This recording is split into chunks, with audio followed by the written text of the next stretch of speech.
Sarah, seorang wanita dari latar belakang sederhana, menikah dengan Aris, putra dari keluarga kaya raya yang didominasi oleh ibunya, Ibu Wardah. Ibu Wardah terus-menerus meremehkan Sarah karena latar belakangnya. Konflik memuncak pada pesta ulang tahun Aris di mana Ibu Wardah menunjuk Bu Asih, ibu angkat Sarah yang sedang membantu di dapur, dan menyebutnya sebagai pembantu di depan tamu-tamu penting. Sebelum ceritanya dimulai, untuk yang belum subscribe channel Sahabat Cerita Mami, boleh dong di-subscribe. Dan yang sudah jangan lupa absen di kolom komentar. Terima kasih. Aroma parfum mahal dari berbagai merek luar negeri mengambang di udara, bercampur dengan wangi hidangan daging panggang, serta sup jamur trufle yang tersaji rapi di atas meja panjang. Malam ini adalah perayaan ulang tahun ke-32 bagi Aris, putra tunggal sekaligus penerus tahta perusahaan Wardah Group. Puluhan tamu undangan dari kalangan pengusaha, pejabat daerah, hingga sosialita papan atas berdiri berkelompok sambil memegang gelas minuman. Di tengah kerumunan itu, Ibu Wardah berdiri dengan angkuh. Balutan gaun sutra merah marun dan kalung berlian di lehernya seolah menjadi penegasan bahwa dialah penguasa tunggal di ruangan tersebut. Senyumnya tidak pernah lepas setiap kali menerima sanjungan dari para rekan bisnis yang terus datang menyalami. Di sudut ruangan yang lebih redup, Sarah berjalan cepat membawa nampan berisi gelas-gelas kosong. Gaun krem sederhana yang ia kenakan tampak sangat kontras dengan kemewahan pakaian para tamu. Keringat tipis membekas di dahi Sarah. Namun, ia terus bergerak memastikan seluruh kebutuhan tamu terpenuhi. Sudah 3 tahun Sarah hidup dalam rumah itu sebagai istri Aris. Dan selama 3 tahun pula ia diperlakukan tidak lebih dari seorang pekerja tanpa gaji. Aris berdiri tepat di samping ibunya. Pria itu sesekali mengangguk sopan kepada tamu yang mengajak berbicara. Namun, kedua matanya berulang kali mencuri pandang ke arah Sarah. Tidak ada ekspresi rasa kasihan di wajah Aris. Setidaknya itulah yang terlihat oleh semua orang di ruangan tersebut. Aris memainkan perannya dengan sangat sempurna sebagai anak laki-laki yang sepenuhnya tunduk pada kehendak sang ibu tanpa berani membantah. Pintu penghubung antara ruang pesta dan dapur catering terbuka sedikit. Dari balik celah pintu itu, tampak seorang wanita paruh baya sedang membungkuk di depan wastafel besar, menyikat tumpukan piring kotor dengan tangan yang sudah keriput akibat terlalu lama merendam air. Dia adalah Ibu Asih, wanita yang membesarkan Sarah dengan penuh kasih sayang. Malam itu, Ibu Asih sengaja datang menawarkan tenaga secara gratis kepada pihak catering, hanya agar ia memiliki alasan untuk berada dekat dengan anak perempuannya. Sarah melangkah masuk ke dapur untuk menaruh nampan. Mata Sarah langsung bertemu dengan mata Ibu Asih. Wanita tua itu menyeka keringat di wajahnya menggunakan lengan baju lalu memberikan senyuman paling hangat kepada Sarah. "Kamu capek ya, Nak? Minum dulu, ini ada air putih," ucap Ibu Asih pelan sambil menyodorkan segelas air. Sarah menerima gelas itu.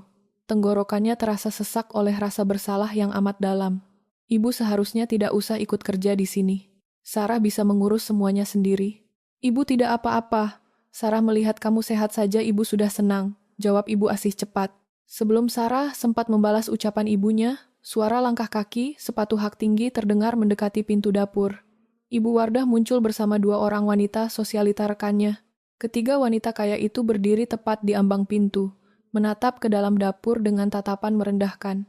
"Loh, Jeng Wardah, ini siapa? Kau sepertinya akrab sekali dengan menantumu," tanya salah satu rekan Ibu Wardah sambil membenarkan letak kacamata berbingkai emas di hidungnya.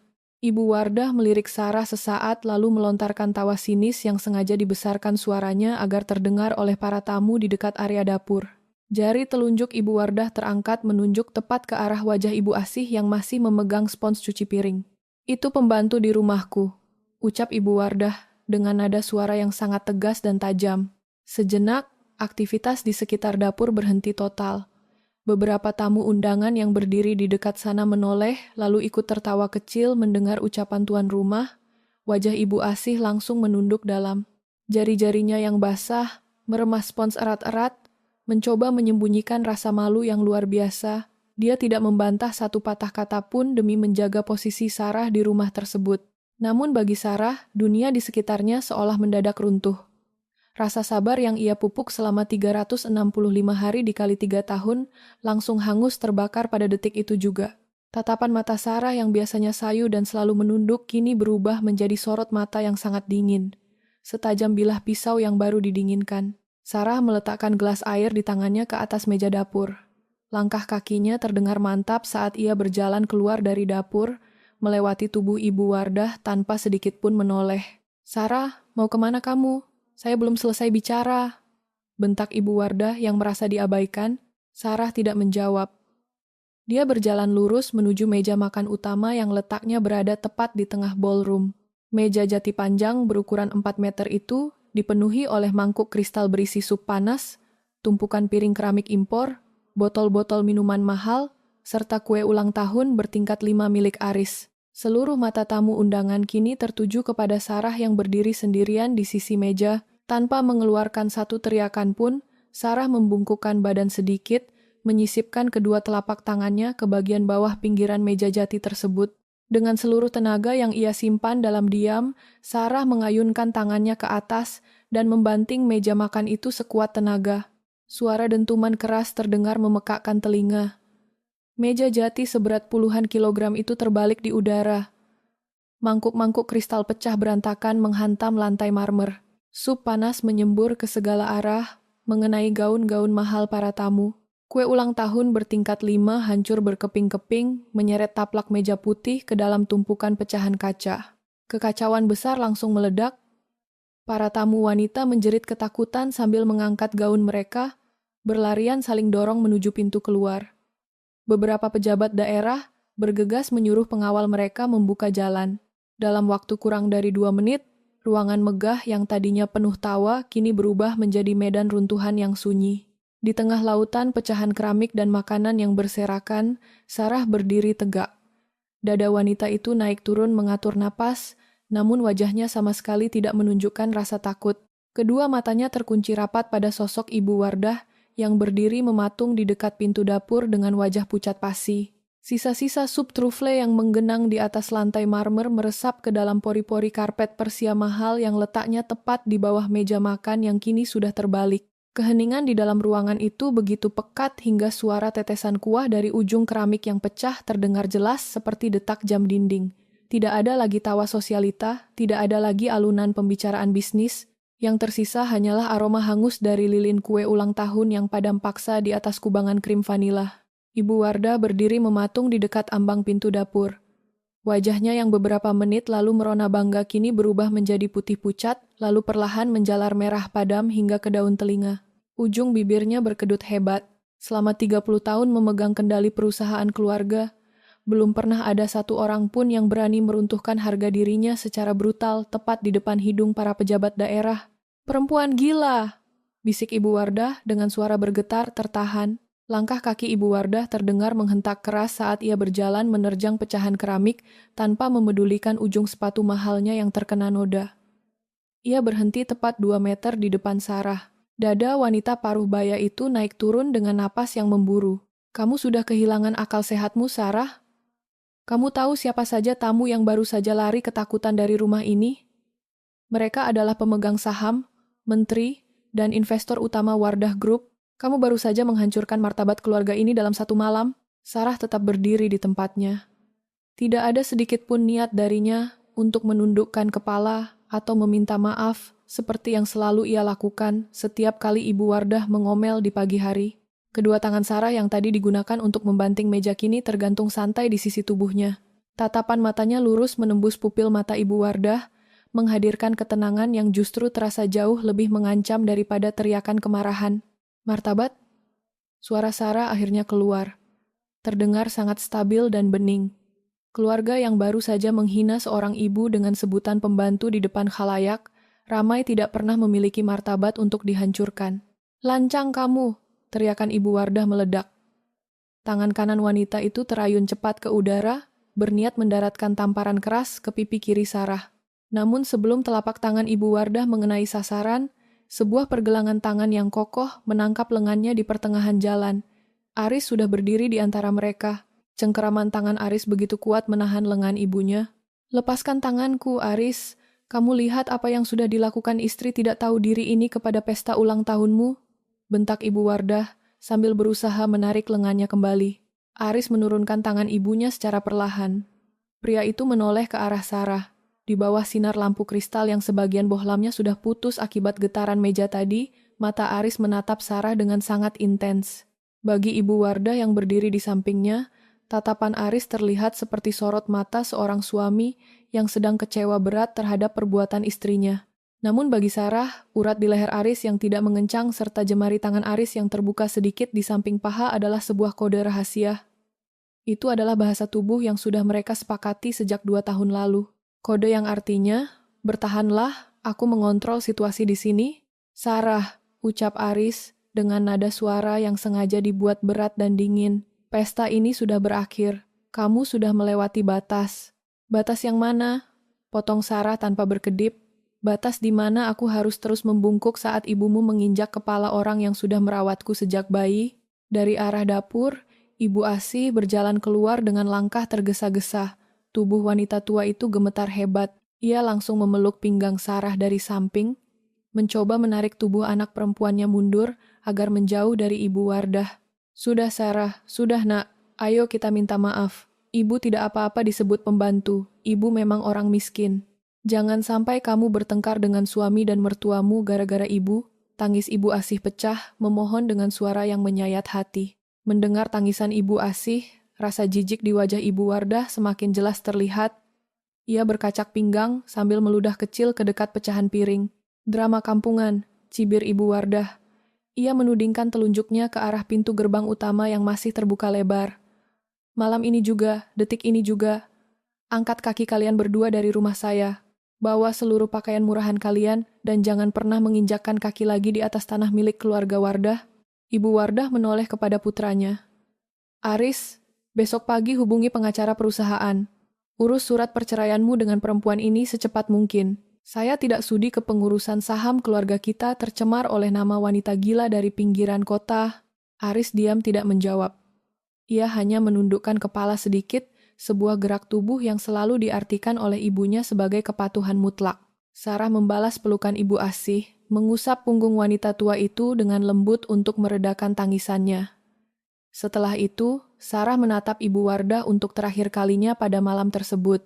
Kita akan pergi, Bu, ucap Sarah kepada Ibu Asih. Namun matanya tetap tertuju pada ibu mertuanya.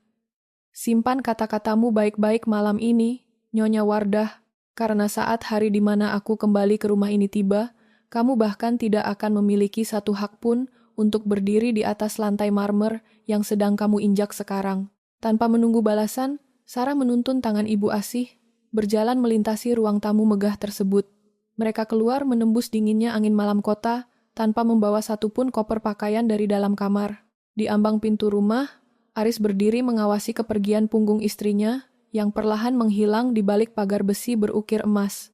Begitu mobil taksi yang ditumpangi Sarah melaju meninggalkan area perumahan elit tersebut, Aris memasukkan kedua tangannya ke dalam saku celana. Di dalam saku kanannya, jemari Aris meremas erat sebuah kunci brankas kecil milik mendiang ayahnya.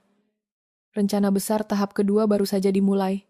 Taksi yang ditumpangi Sarah dan Ibu Asih berhenti di depan sebuah gang sempit di daerah pinggiran kota. Jalanan beraspal kasar itu hanya bisa dilalui oleh sepeda motor dan pejalan kaki. Udara malam terasa dingin dan lembab. Sarah membayar ongkos taksi menggunakan sisa uang tunai di dalam dompetnya, lalu menuntun tangan Ibu Asih berjalan menyusuri lorong gang yang minim penerangan lampu jalan. Mereka berhenti di depan sebuah pintu kayu berwarna biru pudar.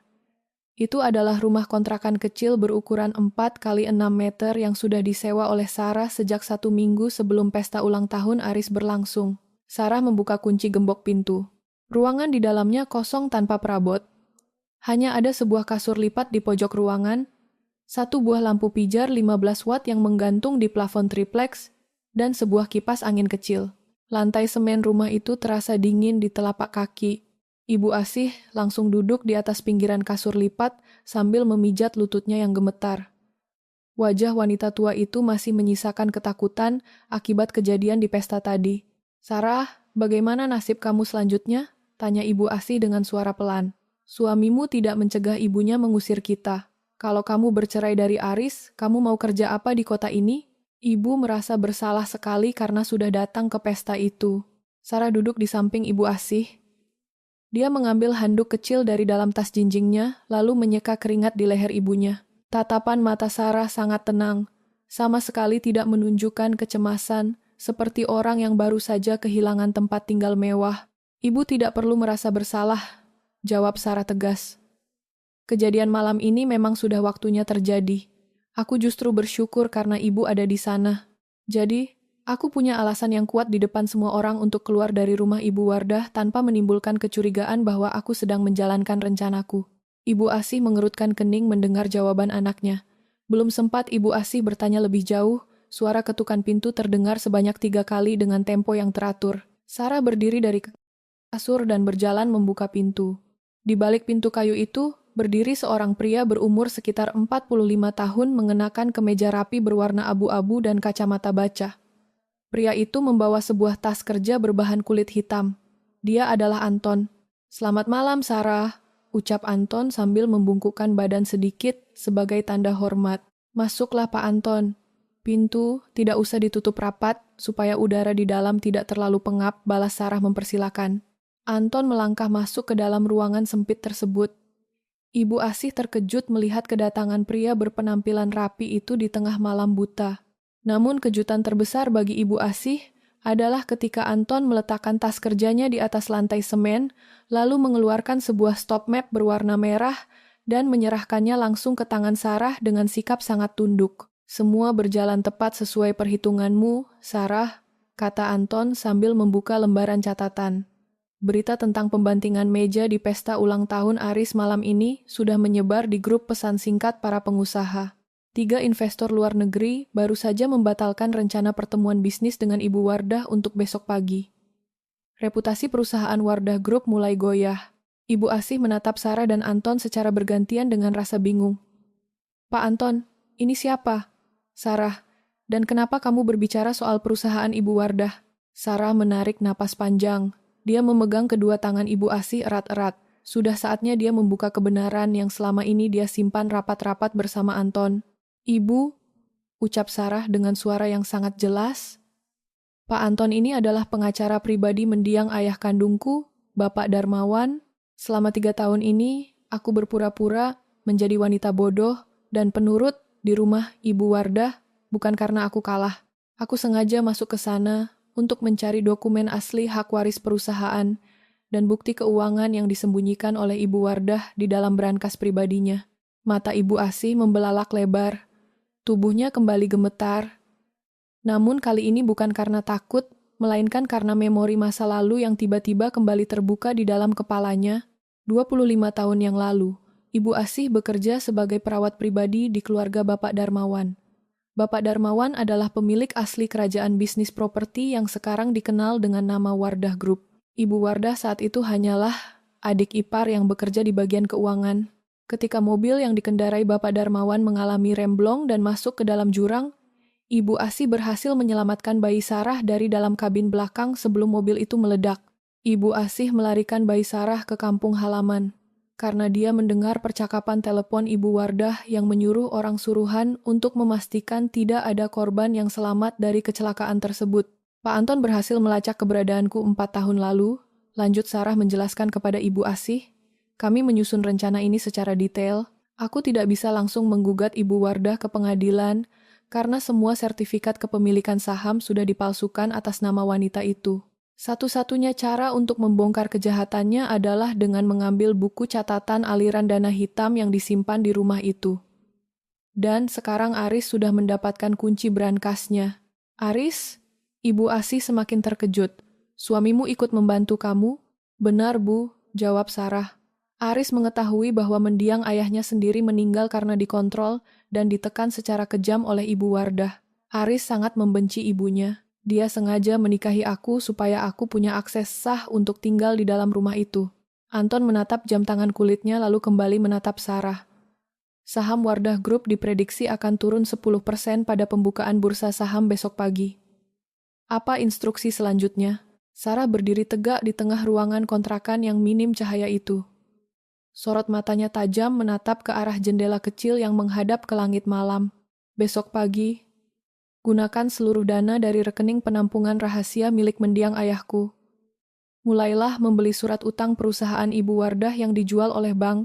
Kita akan membuat wanita itu merasa kekurangan uang tunai, sehingga dia terpaksa menjual saham utamanya secara murah. Setelah itu kita akan datang ke kantornya bukan sebagai menantu yang diusir, melainkan sebagai pemilik baru gedung tersebut. Cahaya matahari pagi menembus jendela kaca gedung pencakar langit Wardah Group di pusat kota.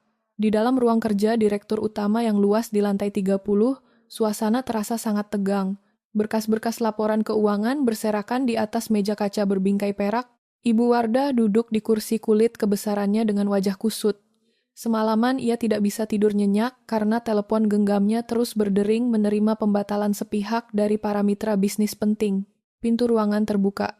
Martha, sekretaris pribadi Ibu Wardah yang berpenampilan sangat rapi dengan setelan blazer hitam, melangkah masuk membawa sebuah komputer tablet. Martha menundukkan kepala saat mendekati meja kerja bosnya. Raut wajah sekretaris berumur 30 tahun itu tampak cemas. Ia meletakkan tablet tersebut tepat di depan Ibu Wardah. "Laporan pagi ini sangat buruk, Bu Wardah," ucap Martha dengan suara pelan. "Harga saham perusahaan kita turun 12%, hanya dalam waktu 45 menit setelah bursa efek dibuka. Para investor asing merespons negatif berita kekacauan pesta tadi malam. Selain itu, ada rumor beredar di pasar bahwa perusahaan kita sedang mengalami krisis likuiditas parah." Ibu Wardah menggebrak meja kaca itu dengan telapak tangannya. Matanya melotot marah menatap layar tablet yang menampilkan grafik saham merah menurun tajam. "Ini pasti ulah perempuan miskin itu. Dia sengaja membuat kekacauan supaya saham kita anjlok.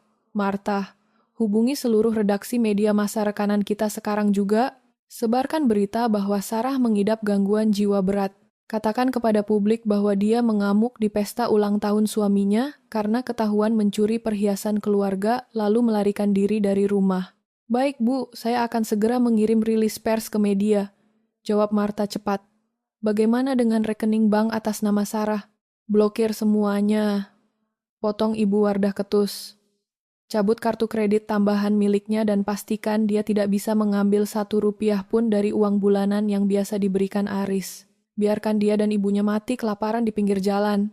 Saya ingin lihat seberapa lama perempuan sombong itu bisa bertahan tanpa fasilitas dari keluarga Wardah." Di saat yang sama, di dalam ruang rapat tertutup sebuah perusahaan konsultan keuangan di gedung seberang jalan, Sarah duduk santai di kursi kerjanya. Di depannya terdapat 3 monitor besar yang menampilkan data pergerakan bursa saham secara langsung. Sarah mengenakan kemeja biru muda yang rapi. Wajahnya sangat segar, kontras dengan kondisi Ibu Wardah yang sedang kepanikan. Anton berdiri di sampingnya sambil memegang telepon kabel yang terhubung langsung ke para pialang saham. "Nyonya Wardah baru saja mengeluarkan perintah pemblokiran rekening bank atas namamu, Sarah," lapor Anton setelah menutup sambungan telepon. "Dia juga sedang menyebarkan rilis pers bohong tentang kesehatan mentalmu ke portal berita digital." Sarah tersenyum tipis, tidak ada amarah di wajahnya. Ia mengambil secangkir teh hangat di atas meja, lalu meniup uapnya pelan. "Biarkan saja dia melakukan apa yang dia mau, Pak Anton. Semakin banyak kebohongan yang dia ciptakan hari ini, semakin besar jebakan hukum yang sedang dia gali untuk dirinya sendiri nanti di pengadilan. Sekarang bagaimana status surat utang jangka pendek milik Wardah Group?" Bank Nasional baru saja melepas seluruh portofolio utang jatuh tempo milik Wardah Group senilai 35 miliar rupiah karena mereka takut perusahaan itu gagal bayar, jelas Anton sambil menunjuk layar monitor kedua. "Dana dari rekening rahasia mendiang Bapak Darmawan sudah siap dikucurkan. Jika kita mengambil seluruh surat utang ini sekarang, kita akan secara otomatis menjadi kreditur terbesar Wardah Group. Kita memiliki hak hukum penuh untuk menuntut pelunasan paksa atau menyita gedung kantor pusat mereka dalam waktu 12 hari ke depan. Eksekusi pembeliannya sekarang juga," perintah Sarah dengan nada suara mantap tanpa sedikit pun keraguan. "Habiskan uang 35 miliar itu untuk mengambil seluruh surat utang mereka. Jangan sisakan 1 lembar pun untuk pembeli lain. Aku ingin hari ini Ibu Wardah merasakan sensasi tercekik oleh utangnya sendiri." Kembali ke lantai 30, gedung Wardah Group. Aris sedang duduk di dalam ruang kerjanya yang letaknya bersebelahan dengan ruangan ibunya. Pria itu baru saja menerima panggilan telepon dari kepala divisi perbankan korporasi. Begitu sambungan telepon terputus, pintu ruangan Aris terbuka tanpa diketuk. Marta berdiri di ambang pintu dengan napas terputus-putus seolah habis berlari dari lorong luar. "Pak Aris, gawat," kata Marta dengan suara bergetar. "Pihak Bank Nasional baru saja mengirim surat pemberitahuan resmi. Seluruh surat utang jangka pendek perusahaan kita yang bernilai 35 miliar baru saja dibeli secara tunai oleh sebuah perusahaan investasi asing bernama Darmawan Holdings. Pihak pembeli langsung mengirim surat peringatan pertama. Mereka menuntut pelunasan seluruh utang dalam waktu 12 hari atau mereka akan memproses penyitaan aset properti utama perusahaan kita." Aris berpura-pura terkejut. Pria itu langsung berdiri dari kursinya dengan ekspresi wajah tegang. "Darmawan Holdings? Siapa pemilik perusahaan itu? Kenapa Bank Nasional menjual utang kita tanpa memberitahu saya terlebih dahulu?" "Kami tidak tahu, Pak," jawab Marta panik. Nama direktur perusahaan investasi itu dirahasiakan oleh pihak pengacara. Ibu Wardah sekarang sedang mengamuk di ruangannya dan meminta Bapak segera datang ke sana. "Saya ke sana sekarang," jawab Aris cepat.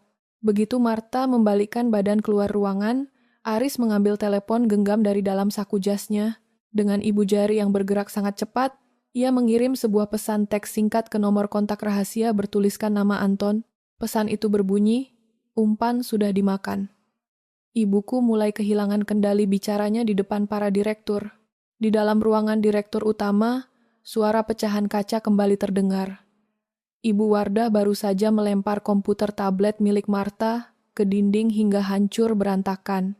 Wanita itu berdiri mematung di dekat jendela kaca besar, menatap ke arah jalanan padat di bawah sana dengan napas menggebu-gebu. Ia merasa sedang diserang oleh musuh yang sangat besar dari tempat yang gelap. Rasa percaya dirinya yang setinggi langit perlahan mulai digerogoti oleh ketakutan yang nyata. Ibu Wardah sama sekali tidak menyadari bahwa orang yang sedang memegang tali lehernya saat ini adalah wanita sederhana yang baru tadi malam ia usir ke jalanan sempit. Jam dinding di ruang sekretaris lantai 30 menunjukkan pukul 17.00 sore. Suasana kantor pusat Wardah Group terasa sangat kaku.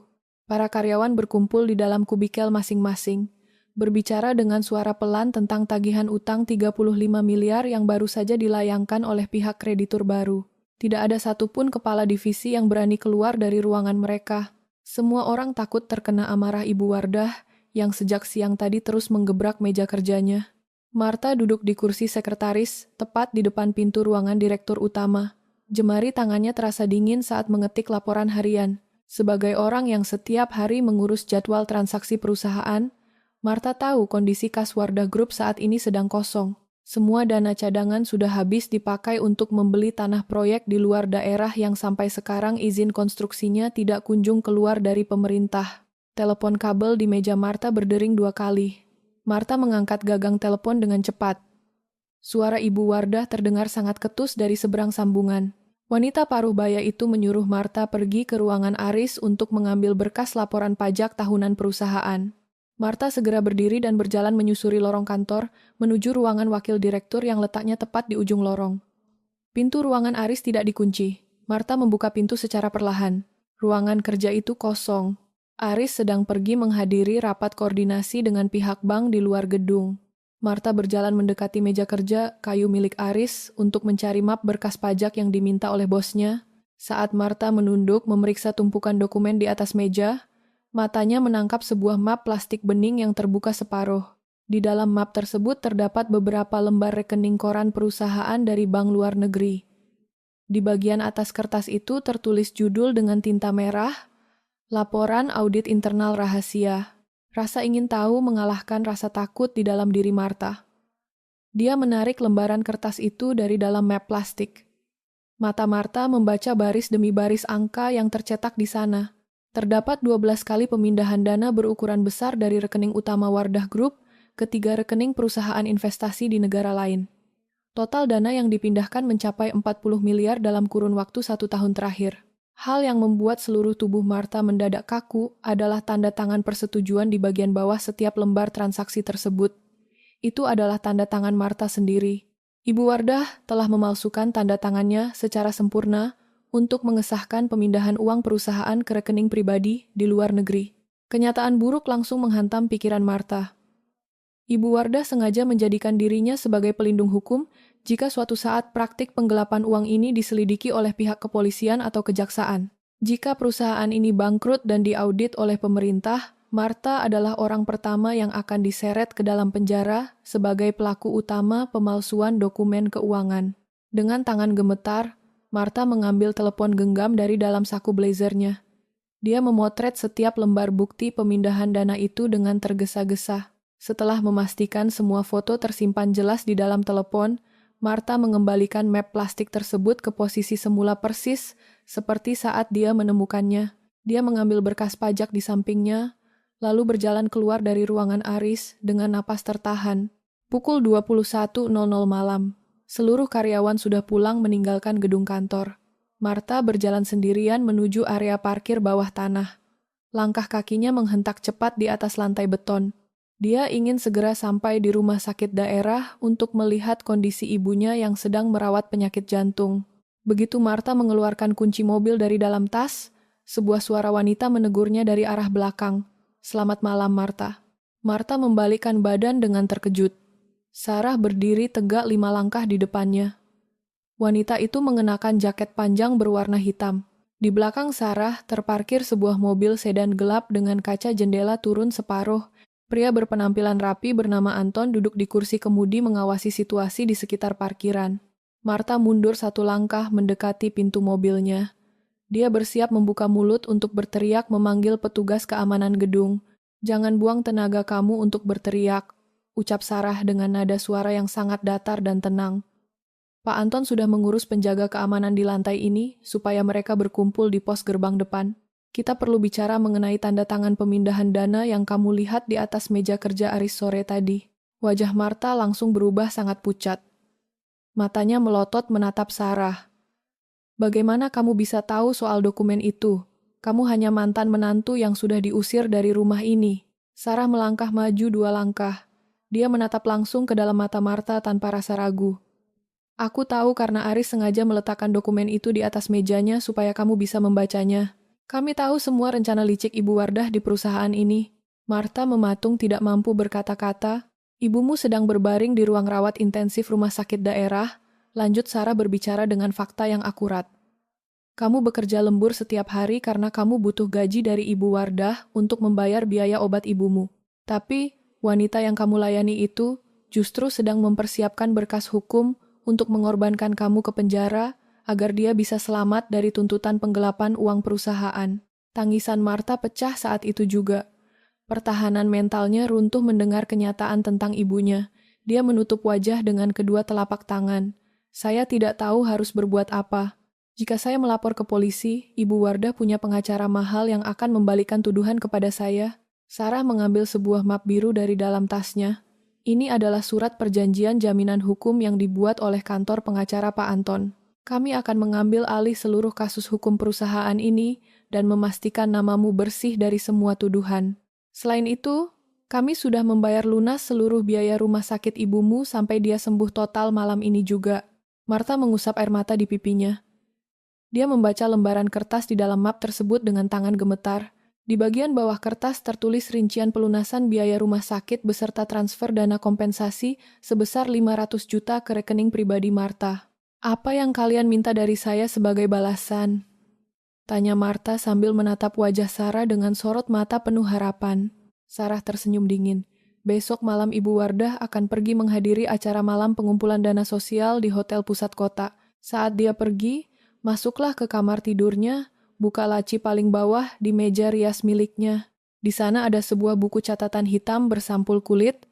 Ambil buku itu dan bawa kepadaku di tempat ini besok malam pukul 21.00. Setelah buku itu ada di tanganku, hidupmu dan hidup ibumu sepenuhnya aman dari jangkauan Ibu Wardah." Martha mengangguk, mantap tanpa berpikir panjang lagi. Dia melipat map biru itu dan memasukkannya ke dalam tas kerjanya. Kesepakatan rahasia telah ditandatangani dalam gelap. Orang kepercayaan Ibu Wardah kini telah resmi bekerja sama dengan Sarah untuk membongkar seluruh kejahatan di perusahaan tersebut. Pukul 21.00 malam tepat, sebuah mobil sedan hitam berhenti di area parkir terbuka taman kota. Udara malam terasa dingin. Martha melangkah turun dari mobilnya membawa sebuah bungkusan kain gelap.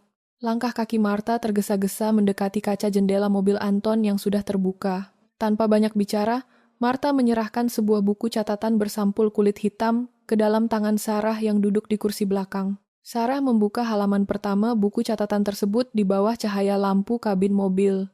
Mata Sarah membaca deretan angka yang ditulis rapi menggunakan tinta biru.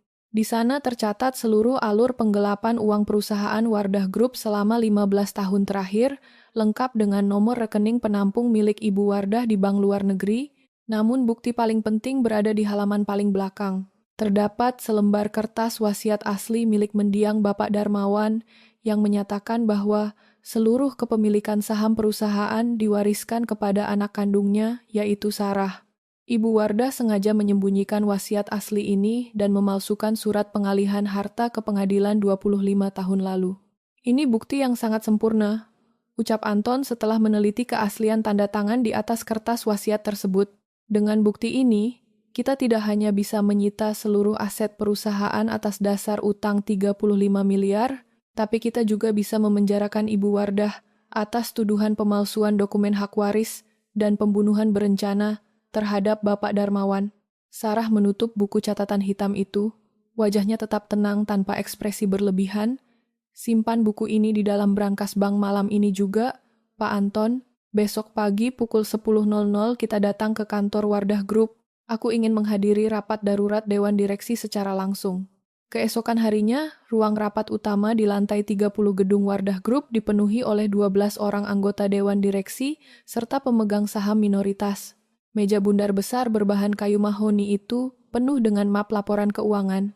Suasana di dalam ruangan terasa sangat kaku dan pengap. Ibu Wardah duduk di ujung meja rapat dengan wajah tegang. Di sebelah kanannya, Aris duduk. Dia menundukkan kepala mengamati pulpen di atas meja. Ibu Wardah berdiri dari kursinya. Ia menatap satu persatu wajah para direktur dengan sorot mata mengancam. Perusahaan kita sedang mendapat serangan utang dari pihak luar bernama Darmawan Holdings. Mereka memberi waktu 12 hari untuk melunasi utang 35 miliar rupiah. Oleh karena itu, hari ini saya memutuskan untuk menjual aset tanah komersial milik perusahaan di kawasan pelabuhan seharga 40 miliar kepada pihak pembeli lokal. Saya butuh tanda tangan persetujuan dari seluruh Dewan Direksi sekarang juga. Seorang direktur keuangan berumur 50 tahun mengangkat tangannya dengan ragu. Maaf Ibu Wardah. Tanah di kawasan pelabuhan adalah aset paling berharga yang memberi pemasukan jangka panjang bagi perusahaan kita. Jika tanah itu dijual, perusahaan kita akan kehilangan pendapatan utama. Apakah tidak ada cara lain untuk bernegosiasi dengan pihak Darmawan Holdings? Tidak ada negosiasi, bentak Ibu Wardah sambil memukul meja rapat. Saya adalah pemilik saham mayoritas di perusahaan ini. Keputusan saya adalah mutlak. Jika ada di antara kalian yang menolak menekan berkas penjualan tanah ini, saya akan memecat kalian hari ini juga tanpa pesangon. Para direktur saling pandang dengan ketakutan.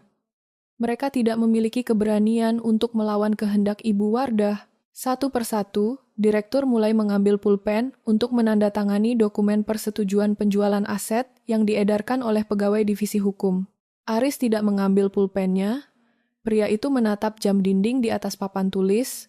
Waktu tepat menunjukkan pukul 10.00 pagi. Tiba-tiba pintu ganda ruang rapat utama terbuka lebar dari arah luar. 2 orang satpam penjaga pintu mundur beberapa langkah dengan wajah kebingungan. Dari ambang pintu, melangkah masuk seorang wanita mengenakan setelan jas eksekutif berwarna abu-abu gelap dengan kemeja putih rapi di dalamnya. Rambut panjangnya diikat rapi ke belakang. Langkah kakinya terdengar sangat mantap menghentak lantai karpet ruang rapat. Di belakangnya berjalan Anton membawa sebuah tas kerja kulit. Wanita itu adalah Sarah. Melihat kemunculan mantan menantunya di dalam ruangan rapat sakral tersebut, Ibu Wardah langsung meledak dalam amarah. Wajah wanita paruh-baya itu berubah merah padam. Ia menunjuk tepat ke arah wajah Sarah. Satpam, kenapa kalian membiarkan perempuan gila ini masuk ke sini? Dia adalah mantan menantu saya yang sudah diusir karena mencuri. Seret dia keluar dari gedung ini sekarang juga. Atau kalian semua saya pecat detik ini juga, teriak Ibu Wardah dengan suara melengking keras. 2 satpam di dekat pintu bersiap maju untuk memegang lengan Sarah. Berhenti! Suara Anton keluar dengan sangat tegas memotong teriakan Ibu Wardah. Pengacara senior itu melangkah maju, mengambil posisi di depan Sarah, lalu meletakkan sebuah dokumen hukum bersampul tebal ke atas meja rapat tepat di depan wajah Ibu Wardah. "Jangan ada satupun petugas keamanan yang berani menyentuh klien saya," lanjut Anton berbicara dengan suara lantang yang menggema di seluruh ruangan. "Mulai pagi ini, perusahaan investasi Darmawan Holdings telah resmi mengambil alih 51% surat utang dan saham agunan milik Wardah Group yang gagal kalian bayarkan di bank. Dan wanita yang berdiri di depan kalian sekarang adalah Ibu Sarah Darmawan, pemilik tunggal sekaligus direktur utama dari Darmawan Holdings." Keheningan total langsung menyelimuti ruang rapat tersebut. Seluruh anggota Dewan Direksi terperangah tidak percaya mendengar pengumuman itu. Anton membuka lembaran halaman pertama dokumen pengambilalihan aset. Berdasarkan hukum perseroan terbatas yang berlaku, Ibu Sarah memiliki hak veto mutlak untuk membatalkan seluruh rencana penjualan aset tanah di kawasan pelabuhan. Selain itu, sebagai kreditur mayoritas, Ibu Sarah berhak memimpin rapat Dewan Direksi hari ini untuk meninjau ulang seluruh jabatan direksi, termasuk jabatan direktur utama yang saat ini dipegang oleh Ibu Wardah. Satu persatu anggota Dewan Direksi di meja rapat itu langsung meletakkan pulpen mereka.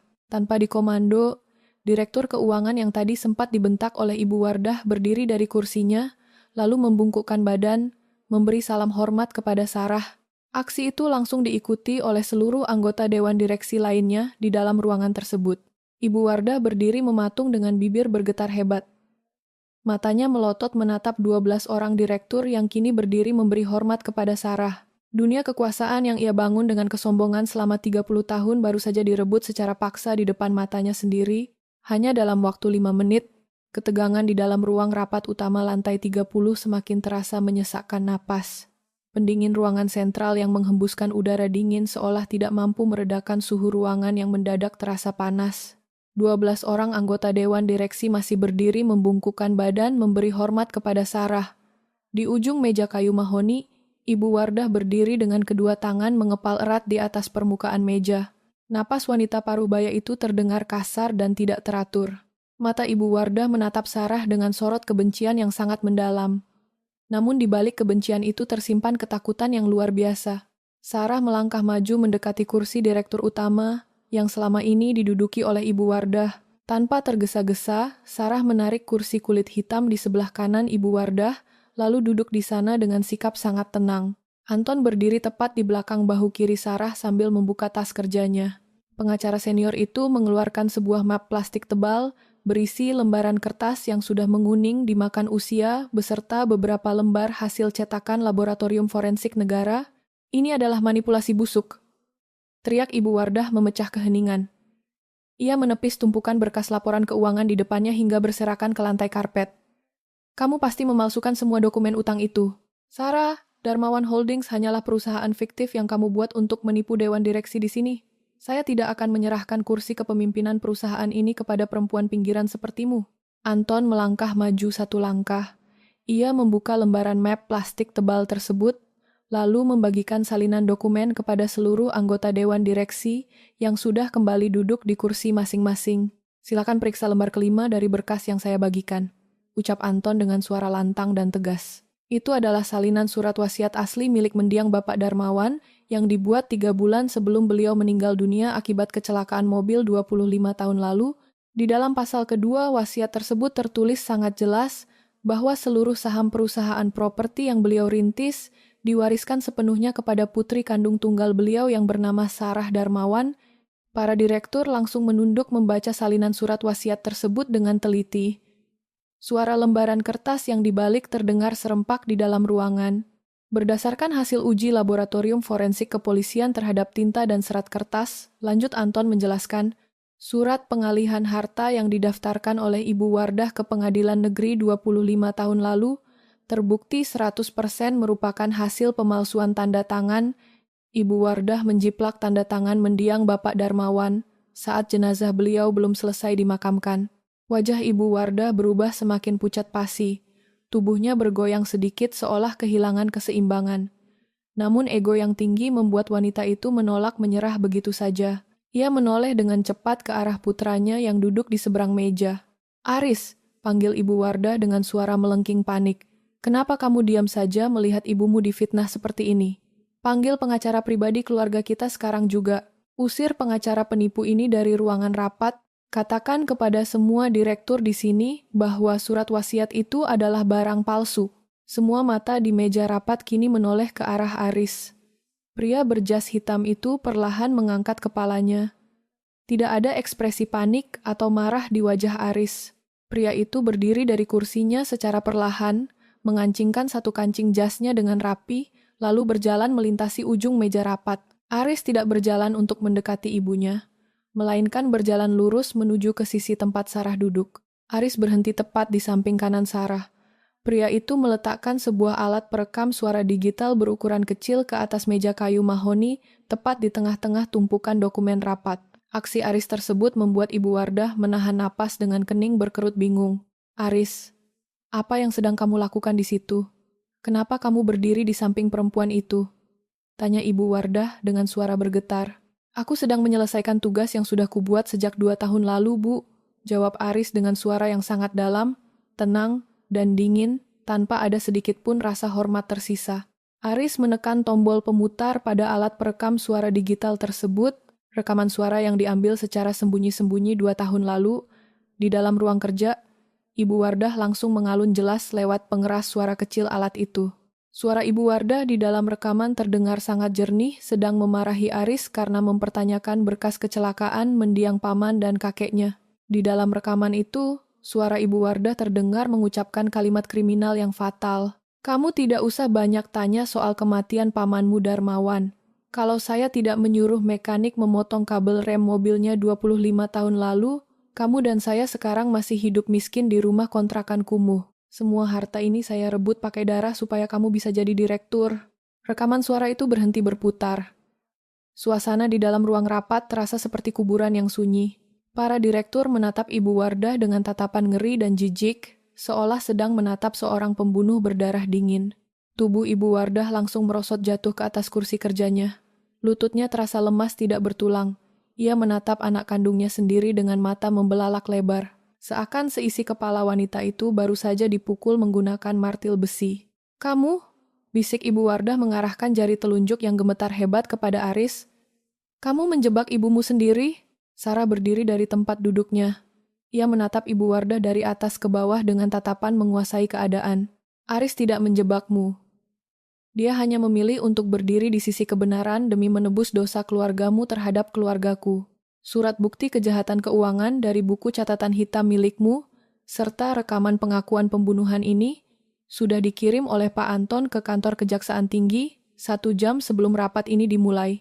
Polisi sedang dalam perjalanan naik ke lantai 30 untuk menjemputmu sekarang juga, Nyonya Wardah. Suara sirine mobil polisi terdengar meraung keras dari arah jalan raya pusat kota. Suaranya merambat naik, menembus dinding kaca tebal, ruang rapat utama di lantai 30 gedung Wardah Group. 4 orang petugas kepolisian berseragam dinas, lengkap melangkah masuk menembus pintu ganda ruangan tersebut. Mereka berjalan cepat dengan wajah tegas. Di belakang mereka, 2 orang penyidik dari Kejaksaan Tinggi mengenakan rompi hitam khusus ikut masuk menyusul. Langkah sepatu bot mereka menghentak karpet lantai, menghentikan seluruh aktivitas dan pembicaraan di dalam ruang rapat secara seketika. Seorang penyidik Kejaksaan Tinggi yang memegang map berwarna merah berjalan lurus menghampiri tempat Ibu Wardah berdiri. Penyidik itu membuka map tersebut dengan gerakan cepat dan langsung membacakan surat perintah penahanan resmi. Ibu Wardah dinyatakan sebagai tersangka utama dengan status penahanan langsung atas 3 kasus besar sekaligus. Kasus pertama adalah tindak pidana pemalsuan dokumen hak waris milik mendiang Bapak Darmawan. Kasus kedua adalah penggelapan dana kas operasional perusahaan selama belasan tahun. Kasus ketiga, yang menjadi tuduhan paling berat, adalah dugaan tindak pidana pembunuhan berencana yang menyebabkan kecelakaan fatal mobil mendiang saudara iparnya 25 tahun lalu. Mendengar rentetan pembacaan tuduhan tersebut, Ibu Wardah menolak menyerah. Wajah wanita paruh baya itu berubah merah padam akibat amarah yang memuncak. Dia menepis tangan penyidik yang mencoba meraih lengannya.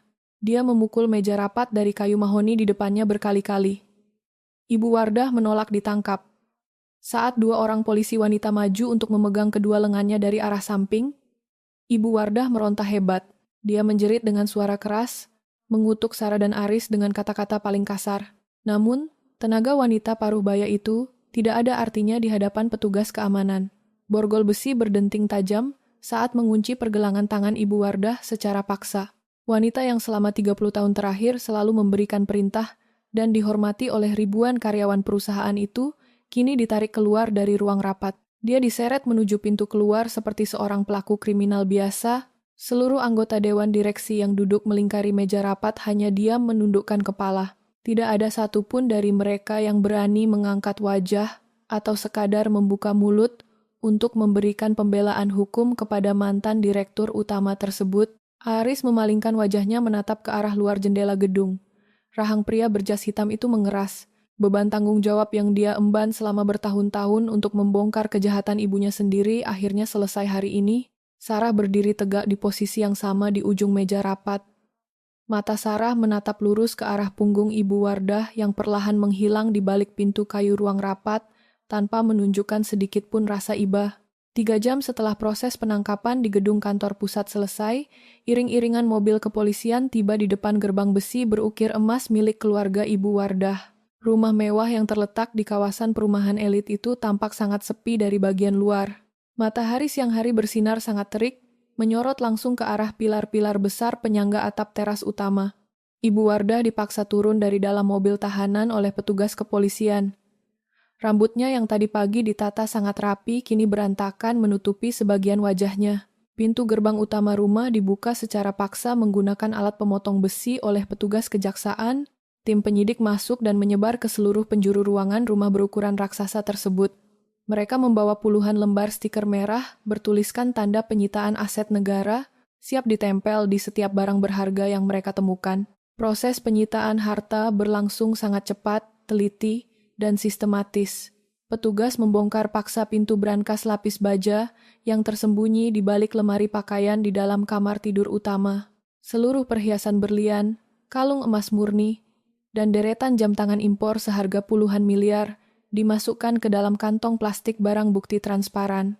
3 unit mobil sport buatan Eropa yang terparkir rapi di dalam garasi bawah tanah dipasangi pita garis polisi warna kuning secara menyilang. Anton, pengacara pribadi Sarah, berdiri mengawasi proses penyitaan tersebut bersama kepala tim penyidik kepolisian. Anton memegang salinan dokumen perintah pengadilan yang memastikan seluruh buku tabungan dan sertifikat deposito milik pribadi Ibu Wardah telah diblokir secara total melalui instruksi langsung dari Bank Sentral. Ibu Wardah dipastikan tidak memiliki satupun celah akses untuk mengambil uang kertas miliknya dari bank. Keramaian dan suara mobil polisi di rumah mewah itu memancing perhatian para tetangga, puluhan pengusaha dan sosialita kelas atas yang bertetangga dengan Ibu Wardah mulai keluar dari dalam rumah mereka masing-masing. Mereka berdiri berkerumun di pinggir jalan trotoar pembatas taman. Beberapa orang mengangkat telepon genggam mereka tinggi-tinggi untuk merekam detik-detik kehancuran Ibu Wardah. Wajah-wajah sosialita yang tadi malam masih tersenyum manis, memuji gaun Ibu Wardah di acara perayaan ulang tahun kini berubah total. Mereka menatap Ibu Wardah dengan pandangan penuh penilaian buruk. Bisik-bisik perbincangan terdengar jelas bersahutan di udara siang yang panas itu. Tidak ada satupun dari rekan arisan atau teman belanja sosialita Ibu Wardah yang berani melangkah maju untuk sekadar memberikan dukungan moral atau menawarkan bantuan pengacara hukum.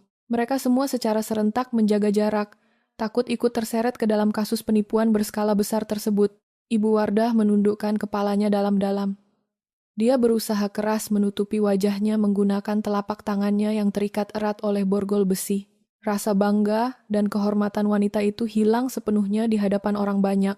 Aset kekayaan yang dia kumpulkan dengan cara merampas hak milik saudara iparnya kini telah disita seluruhnya secara paksa oleh negara. Sebuah mobil sedan berwarna hitam melaju pelan dari arah ujung jalan, lalu berhenti tepat di seberang gerbang utama rumah mewah tersebut. Sarah turun dari pintu penumpang bagian belakang, disusul oleh Aris yang berjalan dari pintu depan.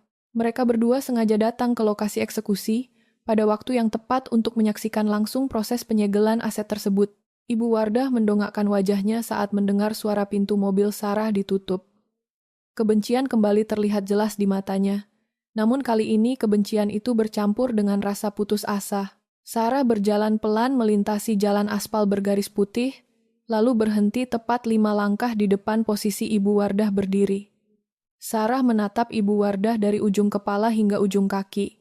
Tatapan mata Sarah sangat datar, dingin, dan memegang kendali penuh. "Rumah di belakangmu ini sekarang resmi menjadi aset milikku," ucap Sarah dengan suara yang sangat tegas dan lantang agar terdengar oleh seluruh tetangga yang sedang menonton di pinggir jalan. "Semua barang yang kamu pakai hari ini, mulai dari sepatu di kakimu hingga pakaian di badanmu, adalah hasil pencurian harta ayah kandungku. Sekarang kamu harus keluar dari atas tanah ini tanpa membawa barang apapun, persis seperti saat kamu mengusirku dan ibuku tanpa rasa belas kasihan tadi malam." Ibu Wardah membuka mulutnya lebar-lebar untuk membalas ucapan Sarah. Namun, pita suaranya menolak bekerja.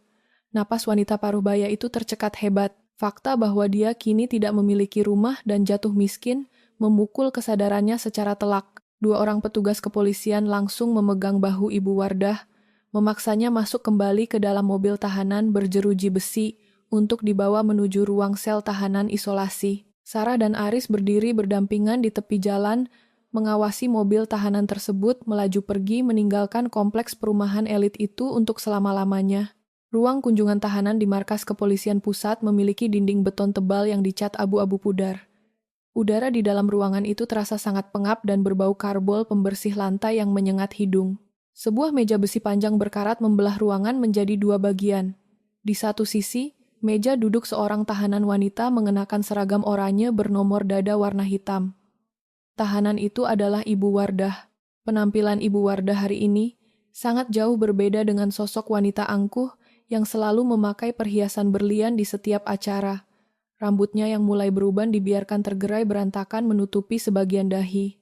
Wajahnya terlihat sangat kusam tanpa riasan kosmetik sama sekali. Kantung matanya menghitam akibat tidak bisa tidur di atas lantai sel tahanan yang dingin. Jemari tangannya yang dulu selalu terawat kini tampak kotor dan gemetar saat diletakkan di atas meja besi. Pintu besi berat di ujung ruangan terbuka dengan suara derit yang keras. 2 orang pengunjung melangkah masuk dengan langkah kaki yang teratur dan tenang. Mereka adalah Sarah dan Aris. Sarah mengenakan kemeja putih, bersih, dipadukan celana bahan berwarna hitam gelap. Aris berjalan tepat di samping istrinya mengenakan kemeja biru tua yang rapi. Mereka berdua menarik kursi besi lipat di seberang meja lalu duduk berhadapan langsung dengan Ibu Wardah. Melihat kehadiran anak kandungnya, mata Ibu Wardah mendadak membelalak lebar. Dia langsung berdiri dari kursinya hingga kursi besi itu terdorong ke belakang. Tangannya terulur ke depan ingin menggapai lengan Aris yang duduk di depannya. "Aris, anakku, kamu akhirnya datang ke sini untuk membebaskan ibu dari tempat kotor ini," seru Ibu Wardah dengan suara serak yang penuh nada memohon. "Cepat panggil pengacara terbaik di kota ini. Bayar berapapun uang yang mereka minta. Keluarkan ibu dari ruangan ini dan segera penjarakan perempuan miskin di sebelahmu itu." Aris sama sekali tidak menyambut uluran tangan ibunya. Pria itu tetap duduk bersandar di sandaran kursi besinya. Dia menatap lurus ke arah wajah ibunya dengan sorot mata yang sangat tajam dan dipenuhi rasa kekecewaan yang sudah tertumpuk selama bertahun-tahun. Aris perlahan menyilangkan kedua lengannya di depan dada sebagai bentuk penolakan.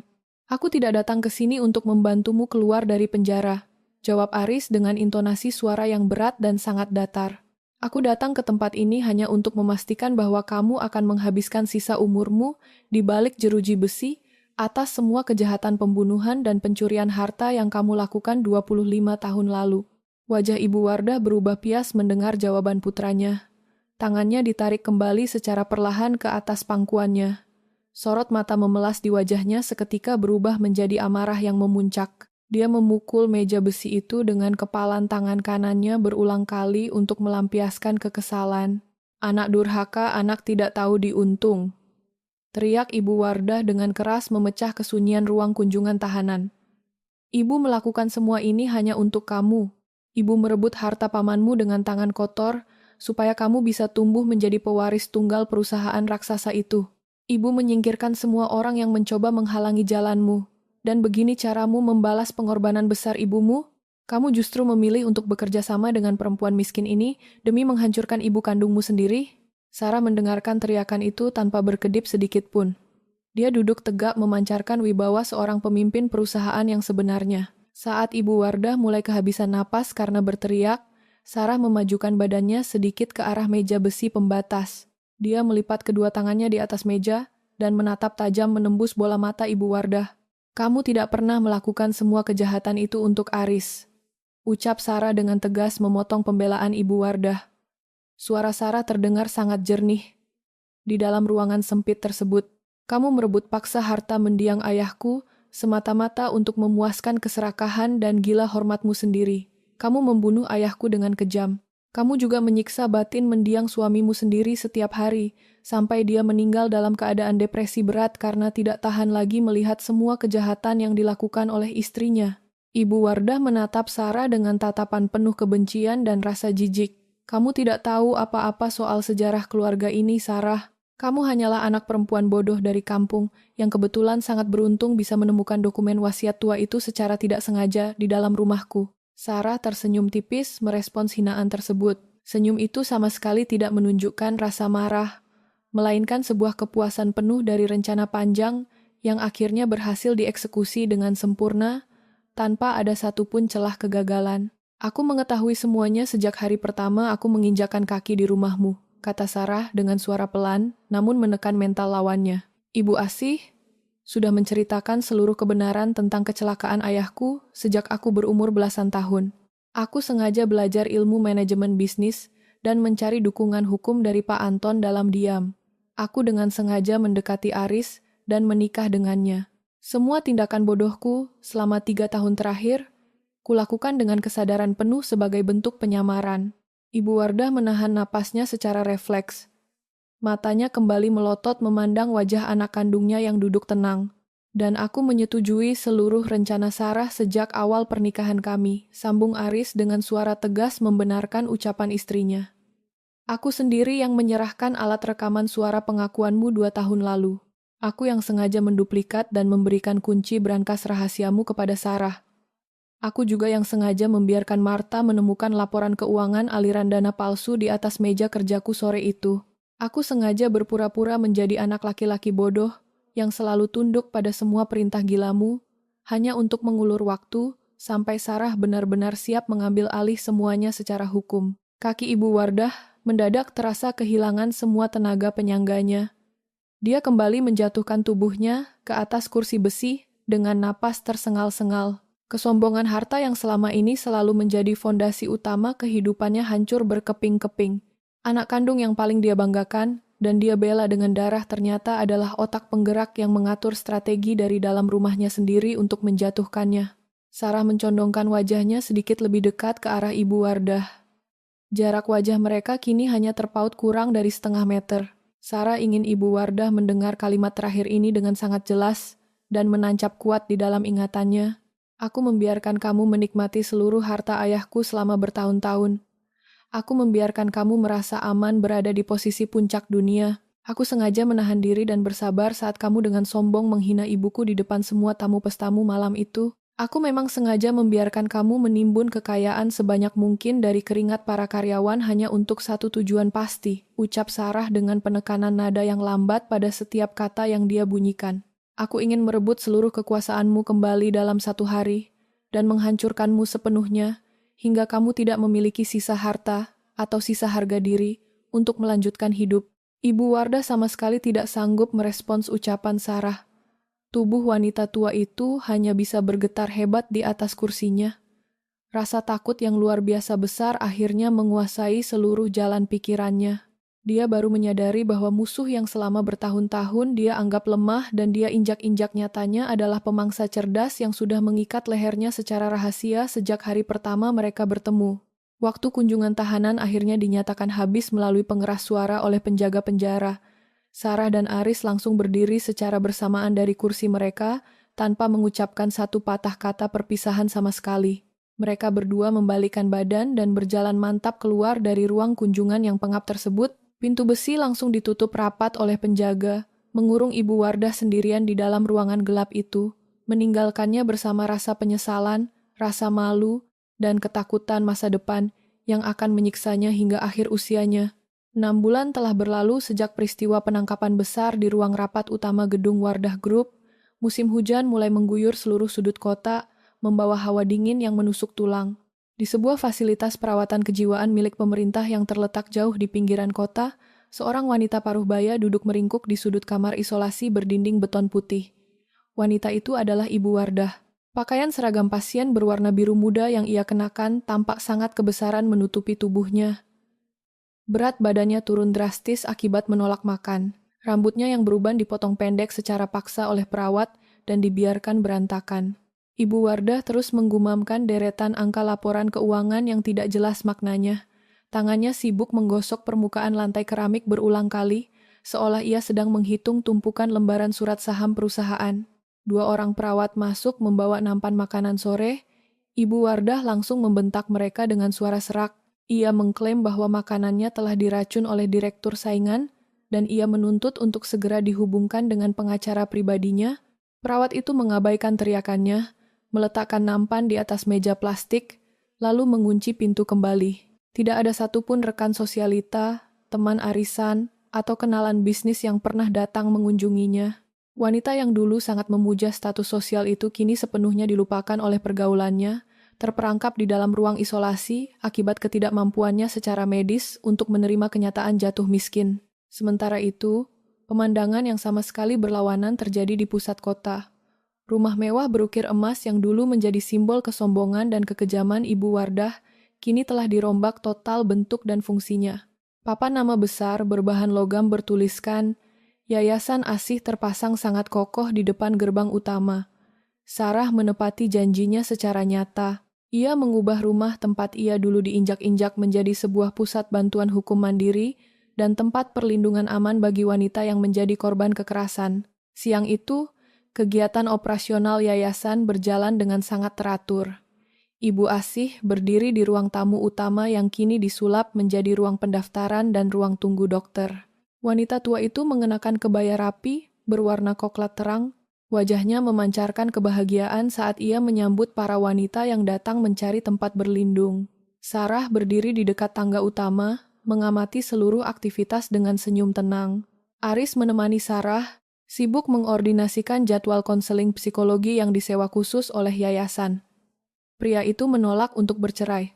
Aris memilih untuk tetap mendampingi istrinya, menebus kesalahan masa lalu keluarganya dengan tindakan kerja nyata setiap hari. Menjelang sore hari, Sarah, Aris, Ibu Asih, dan pengacara Anton berkumpul di ruang kerja pribadi Sarah di lantai 2. Ruangan itu dulunya adalah kamar tidur utama milik Ibu Wardah. Kini seluruh perabotannya telah diganti dengan sebuah meja kerja kayu jati solid, rak arsip tinggi, dan seperangkat komputer operasional yang modern. Anton membuka tas kerja kulit miliknya. Ia mengeluarkan sebuah map dokumen berwarna kuning tebal dan meletakkannya ke atas meja kerja tepat di depan Sarah dan Aris. Proses pencatatan hukum mengenai pengambilalihan seluruh aset perusahaan dan properti telah disahkan oleh pengadilan negeri pagi ini. Lapor Anton dengan intonasi bicara formal, namun masih ada satu berkas terakhir yang harus saya serahkan langsung kepada kalian berdua. Berkas ini adalah rahasia terbesar yang diminta oleh mendiang Bapak Darmawan untuk disimpan rapat-rapat sampai perusahaan ini benar-benar aman dari jangkauan Ibu Wardah. Sarah menatap Anton dengan saksama. Aris memperbaiki posisi duduknya menjadi lebih tegak. Ibu Asih yang duduk di sofa tamu mendadak menundukkan kepala. Wanita tua itu mengusap kedua matanya menggunakan selembar sapu tangan kain sebelum memandang wajah Sarah. Rahasia hukum apa lagi yang belum kami ketahui hari ini, Pak Anton? Tanya Aris dengan nada suara sangat serius. Anton membuka map kuning tersebut. Di dalamnya terdapat selembar akta kelahiran usang berlaminasi dan sebuah buku surat nikah resmi negara yang dicetak lebih dari 26 tahun lalu. Anton menggeser dokumen tersebut agar sejajar dengan pandangan mata Sarah.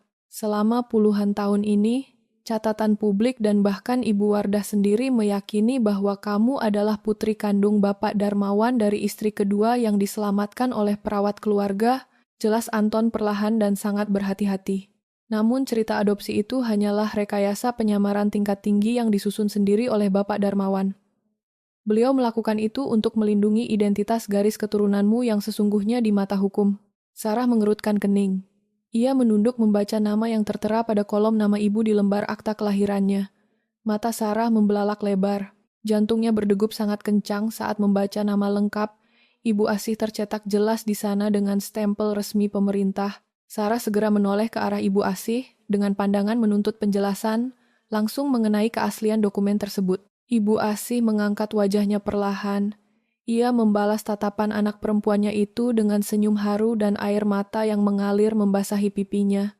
Ibu bukan sekadar perawat atau ibu angkatmu, Sarah, ucap Ibu Asih dengan suara pelan, namun terdengar sangat tegas memenuhi ruangan kerja tersebut.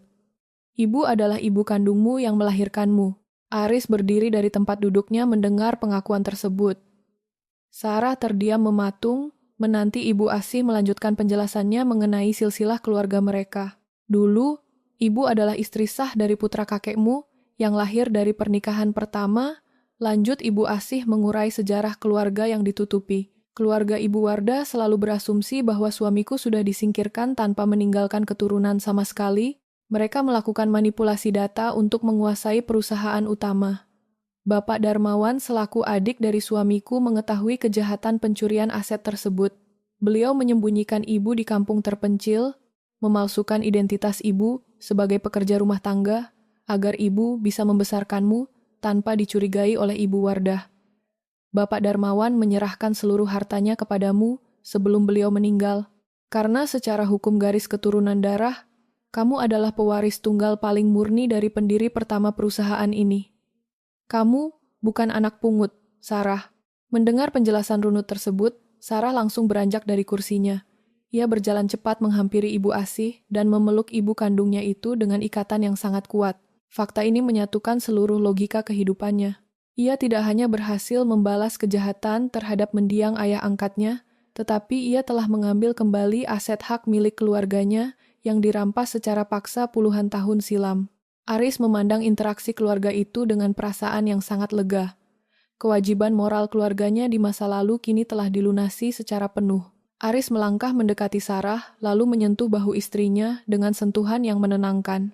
Kita sudah menyelesaikan sengketa panjang ini dengan tuntas, kata Aris memberikan kepastian. Mulai detik ini tidak ada lagi intimidasi atau penipuan masa lalu. Perusahaan akan berjalan dengan sistem manajemen keuangan yang sangat transparan dan adil. Sarah melepaskan pelukannya lalu menatap wajah Aris secara langsung. Ia mengangguk tanda setuju. Fakta hukum selalu memiliki jalurnya sendiri untuk terbukti di meja pengadilan. Kekuasaan absolut yang dibangun dengan manipulasi dokumen dan penipuan terbukti memenjarakan pembuatnya sendiri. Keadilan ditegakkan bukan melalui kekuatan merendahkan status sosial orang lain, melainkan melalui pengumpulan bukti yang akurat, taktik yang cerdas, dan keberanian membongkar kebenaran. Sarah melangkah mendekati jendela kaca di ruang kerjanya. Ia menatap ke arah halaman yayasan yang penuh dengan wanita dan anak-anak yang kini mendapatkan tempat tinggal yang aman. Ketenangan telah turun menyelimuti kehidupannya. Cerita tentang perendahan martabat telah resmi ditutup selamanya. Mulai hari ini, Sarah menggunakan seluruh aset finansial dan wewenangnya untuk memberikan perlindungan hukum bagi mereka yang haknya pernah direbut secara paksa.